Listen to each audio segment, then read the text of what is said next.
જી media મિત્રો, ગઈકાલે 8મા નોરતે ખોડલધામ નવરાત્રિ મહોત્સવ રાજકોટના વેસ્ટ ઝોન એટલે કે નવા 150 ફૂટ રિંગ રોડ પર જે આયોજન થાય છે, એ આયોજનમાં કોઈક ગુનાહિત માનસિકતા ધરાવતા ઈસમ દ્વારા નાની એવી વાતને લઈ અને એક ઉગ્ર થઈ અને એમને જે છરી વડે જે હુમલો કર્યો, એ ઘટના ખરેખર નિંદનીય અને વખોડની છે. જ્યારે અમારા આદરણીય ચેરમેન નરેશભાઈ પટેલ એક એવી શુભ આશય અને ધ્યેય સાથે નવરાત્રિનું આયોજન કરતા હોય કે સર્વ સમાજની મિત્રો, ખાલી લેવા પાટીદાર કે ખોડલધામ પરિવાર માત્ર નહીં, પણ સર્વ સમાજની દીકરીઓ અને માતા બહેનો આ લાંબા પર્વ એટલે કે 9 દિવસના પર્વ દરમિયાન એક સુરક્ષિત અને સલામત રીતે આ પર્વની ઉજવણી કરી શકે તેવા શુભ આશય સાથે આવું આયોજન થતું હોય.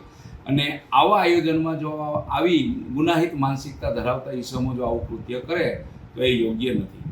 નાની એવી બાબત, બેસવાની બાબત કે જે ઈસમ પોલીસે જેમને કબજે કર્યો છે, એ ઈસમ એક બેસવાના બાબતે આવી રકઝક થઈ છે. એ ઈસમ બેઠો હતો ત્યારે અમારા સ્વયંસેવક મિત્રો એમને રિક્વેસ્ટ કરી, 3 થી 4 વખત જઈને રિક્વેસ્ટ કરી કે મહેમાનો આવે છે તો આપ અહીંયાની જે પાછળની રોમાં બેસો. અને એ ઈસમ ઉગ્ર થઈ અને બોલાચાલી કરી અને પોતાની પાસે જે ઘાતક હથિયાર હતું, છરી જેવું, એમના વડે અમારા સ્વયંસેવક મિત્રો ઉપર હુમલો કર્યો.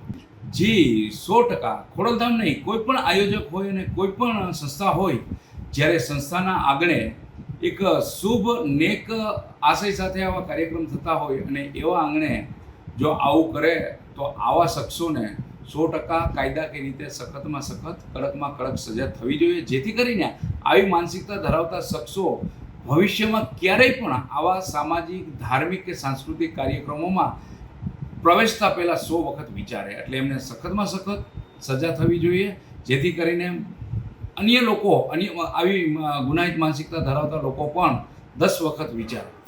જી મિત્રો, અમારા જે 3 મિત્રો જે ઘવાયા છે, એમાં મૌલિકભાઈ પરસાણા, અશોકભાઈ ફળદુ અને હરિભાઈ સોરઠિયા. આપે કીધું એ પ્રમાણે હરીશભાઈ સોરઠિયા છે એ પૂર્વ ધારાસભ્ય અમારા પોપટ બાપા સ્વર્ગસ્થ એમના પૌત્ર છે. અને હરિભાઈ છે એ પણ અમારી સાથે જોડાયેલા છે, ખોડલધામ પરિવાર સાથે જોડાયેલા છે, સ્વયંસેવક તરીકે જોડાયેલા છે. એટલે નાના મોટા અમારા કંઈ બી ફંક્શન હોય તો હરિભાઈની હાજરી હોય. અને ગઈકાલે જોગાનું જોગ જે આ બનાવ બન્યો એ વખતે હરિભાઈ પણ ત્યાં હાજર હતા અને જે શખ્સે ઈજા કરી એમાં હરિભાઈને પણ ઈજા થઈ ગઈ છે.